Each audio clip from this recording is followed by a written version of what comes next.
So today we want to talk a bit about what actually is therapy.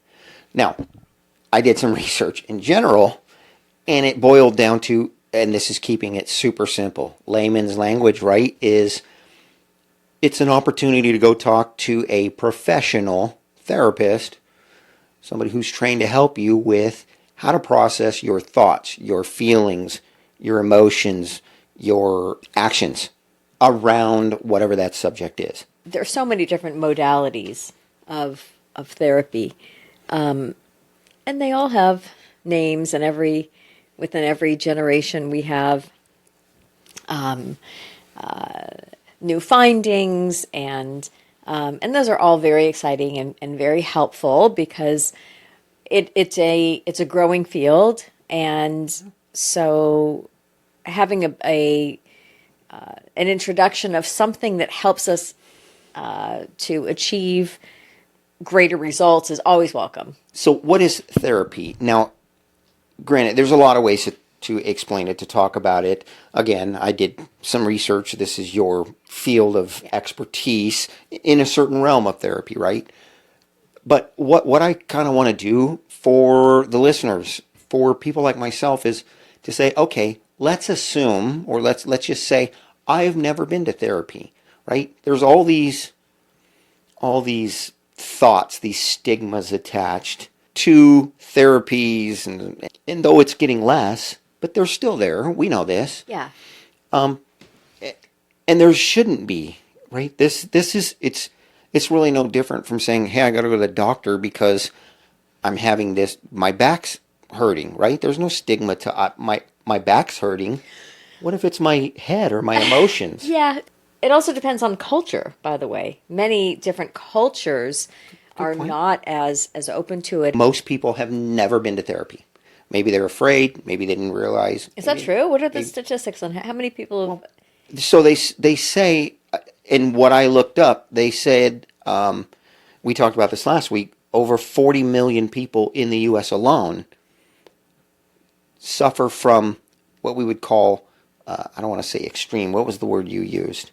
Like an acute form of mental health issue or concern, right? Meaning it's actually affecting your life. It's not just the normal, oh, I'm sad kind of a thing. Therapists help with all kinds of stuff, from relationships. Yeah. Right? Yeah. Some of it is acute. Some of it, people come into therapy because they're suffering. Oh, I thought you said it was cute.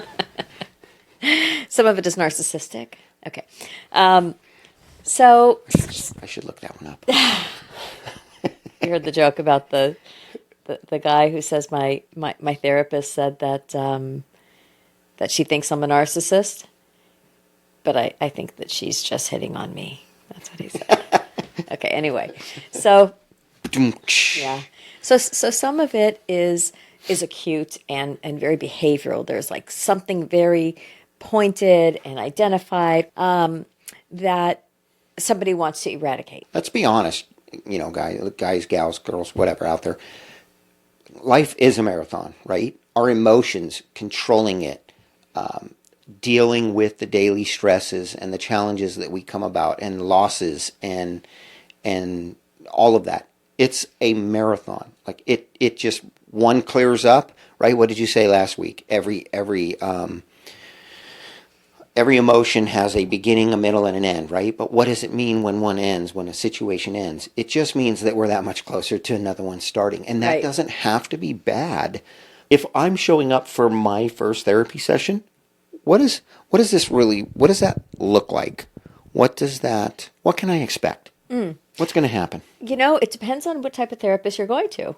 And when I say what type, but a lot of it, there's a very wide range even within therapists. So some of it comes down to technique, some of it comes down to modality, some of it comes down to personality.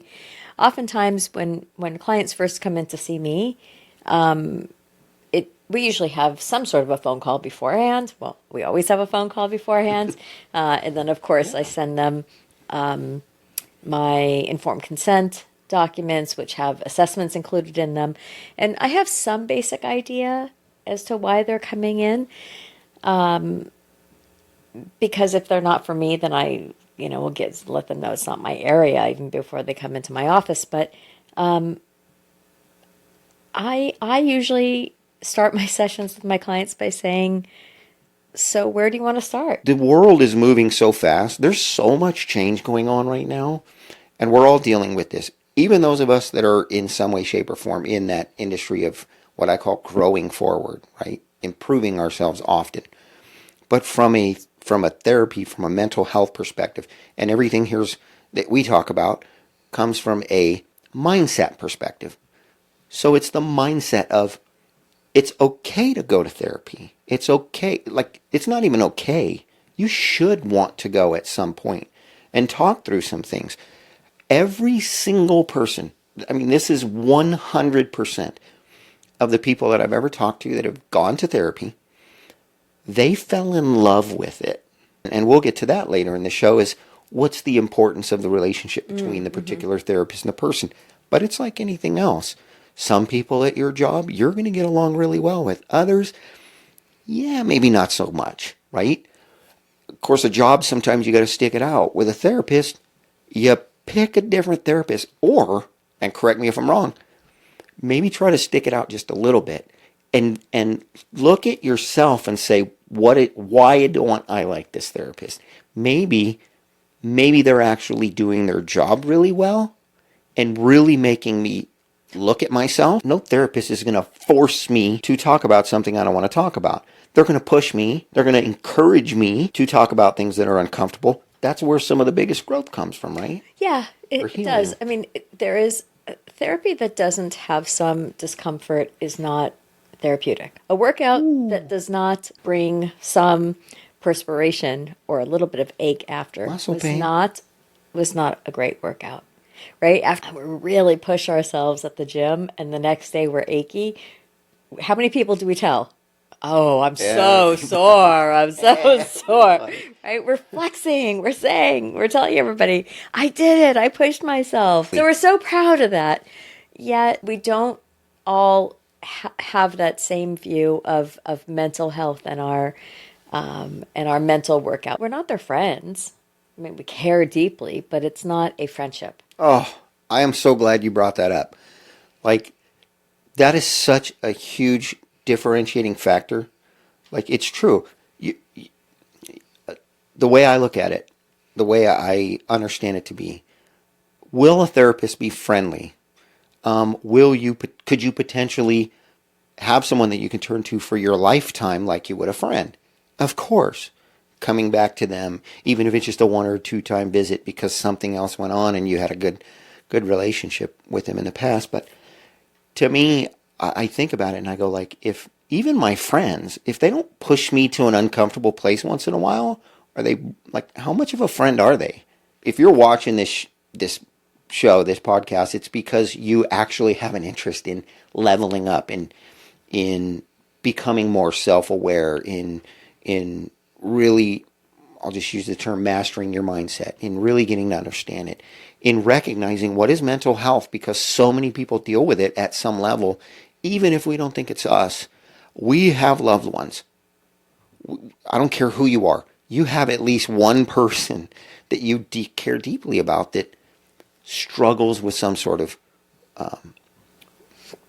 mental health concern.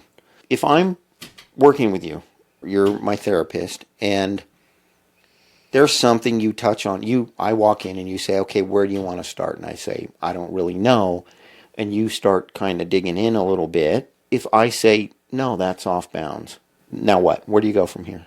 Like, I want the listeners to understand kind of the reaction, that if they're just not ready to go there yet, do they need to be worried or afraid or standoffish that, how hard a typical therapist in an average setting may push, or where they may go? How does that work? So rule of thumb is you meet your clients where they are. Oh, I love that. I love that. Yeah. And so if somebody is saying, I'm not ready to go there, they're not ready to go there. It doesn't mean that it won't be tomorrow or 6 months from now. But a trust has to be built. And if we are not honoring that for our clients when they come in, if they're saying, I don't want to go there, and we push and we push, it can be really damaging to the relationship. So we really have to hear that and honor it. And it's my understanding. I want to add one other thing. Go ahead. Sorry. And a very important and very beautiful component of that is the opportunity to say to the client in that moment, I'm glad that you told me how you're feeling. I'm glad that you said that you don't want to go there. I want to know that, and I'm glad you felt comfortable telling me that. Just to really help listeners understand that, like, again, most people that I've talked to, many, many, many people that have gone to therapy, that literally said, like, I don't ever want to give that up. That is my safe space. Yeah. Like, right? I've got a spouse or this or a best friend that I can talk to certain things about. This is a person I can talk to them about anything, like any subject, places that I would never go with someone else for, a best friend or whatever for some reason, and then get professional. Yeah. And I think responses. part of it is because of the confidentiality. And be mindful of what you share with your friends about your partner, your spouse, your mother, whatever that is, because you'll forgive them and you'll likely even forget and move on. Your friends will not. That'll still be there. Therapists do not give you answers to your questions of life decisions. Should I buy this house? Should I get married? Should I break up with this person? Should I quit my job and go back to school? Should I punish my child? Like, a good therapist is not there dispensing advice. That is just not. It's not our rule. It's not our job. Not your job. Hey, you know what? That's not the job of what a coach really is either. Unless you're in sports, then a coach is your trainer, your advisor. But I guess I shouldn't get into that because that's a big point of contention in the industry because so many people that are trainers and consultants and advisors are calling themselves coaches to put a new spin on things because it's such a popular industry. And I've heard that topic being brought into therapy as well. And that you're right, it's not like, hey, you should do this, you need to go do this. Not that some direction isn't given, right? Mm-hmm. I mean, here's a homework assignment, so to speak, or I'd like to have you do this. Yeah. Because you know that that's the kind of thing that's going to help somebody. Yeah. Mental health is such, I'm just going to say, an overlooked part of our lives. Misunderstood, or I don't even want to say misunderstood, lack of understanding. Mm-hmm. And I think what you're sharing is really helping people. It's definitely helping me understand better, and we've talked about it a little bit before, that it's a safe place. It literally is a safe place to be in a therapy session. Yeah, it is, and it's a time where we're able to actually pause and do some introspection, and a lot of what may transpire in therapy is a time to just sort of slow down, and the therapist, because we think very quickly and we respond very quickly, and a lot of the process is slowing it down to give us greater insight into, wait, can you just back up for a second? Like, what just happened there? Like, I saw your body shift. I saw your eyes look down. It looked like you grimaced a little bit. What's going on there? To really make some space to allow the elaboration and the development of a particular experience. Again, many times people come in and they don't necessarily even have an understanding of why they don't feel okay, of what isn't working. Yeah. To not even have identified the problem. They just know that something, like they're just not feeling okay. Yeah. So slowing down a little bit and allowing not just the therapist to know you, but allowing yourself to know you, and not being fearful of that process. It's a very elegant, very beautiful process to be in therapy. You said earlier introspection. And I was going to come back to that, but I like the way you just said it, to not only have the therapist know you, get to know you, but to help you get to know you, right? I mean, last week you talked about, it wasn't the name it to tame it, it was the concept of getting it a name, actually identifying the specific thing. So as an example, we'll call something, I don't know, mine, frustration, right? And yet if I talk to you based on some of the things we've talked about before, it's a feeling of being out of control, or it's a fear, Yeah. or it's all these other things, but I bulk them all together using very generic common words, which misrepresent what I'm dealing with, Yeah. and therefore make it virtually impossible to overcome it, or at least in a timely and an efficient manner. The reality is most of us, and I'm not saying this in a negative or disparaging way, but so many of us in this area, we have a limited vocabulary or a limited understanding of, we've heard the words anger, fear, frustration, anxiety, depression, but we call it something that it's really not, and therefore it makes it much more difficult to address it. Yeah. And I know, literally, even just in the last few months, a couple of comments you've asked me, what exactly do you mean by that? Or were you trying to say this word?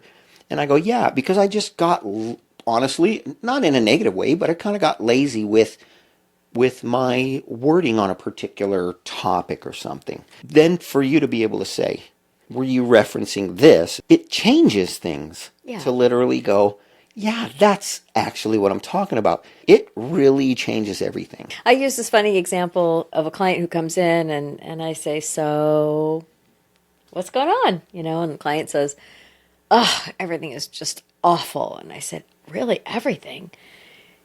Well, it's not everything. It's just my job. Oh, your job is really awful? I mean, actually, no, I like my job. It's just my boss. Oh, your boss is terrible. No, actually, my boss is a super cool guy. It's just that, when he drinks. Oh, is he an alcoholic? No, not at all. But sometimes he drinks when he fights with his wife. Oh, okay. So they have a bad marriage? Actually, no, they have a very good marriage. It's just, every once in a while they get in a fight and he drinks too much and then he's a jerk. So, we came in with, a life problem, an occupational problem, a substance abuse problem, a marital problem, right? Like, you came in and the person's, what their presenting issue was, everything is awful. But then what we found is that it's just a very small sliver of his life is causing him some distress. Okay, right? So we can address that. Oftentimes people will say, oh, you go into therapy and you just sort of like marinate in the problem. It really isn't marinating in the problem. It's actually isolating the marinade to just one or two ingredients so you can figure out what it is and make some decisions to either make some changes or learn to live with what there is that remains. But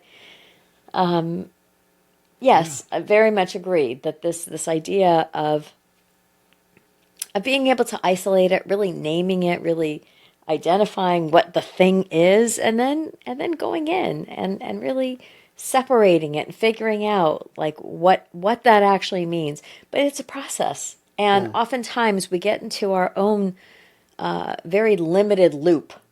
And so having a little bit of an interruption in the process with the therapy or another or a coach or somebody who can actually dive in there and say, hold on, slow down. Where are you going here?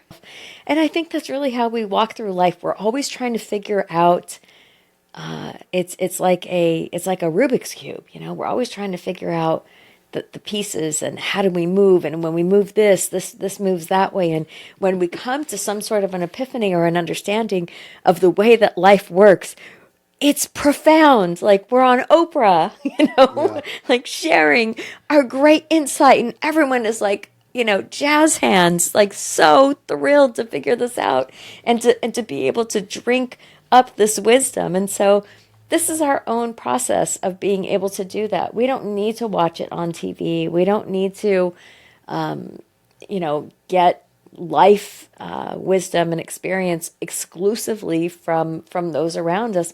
It's within us. We all have that ability. We are the experts on ourselves. Yeah. So allowing that, giving ourselves that gift of recognizing that the answers are really within us. And if I had to summarize the way that, or one of the beautiful components of therapy is really recognizing that it's an industry of healing ourselves, of being able to use ourselves, our own brains, our own bodies, our own insights to gain a better level of functioning, a better way of feeling, a better way of being in relationship, better way of communicating.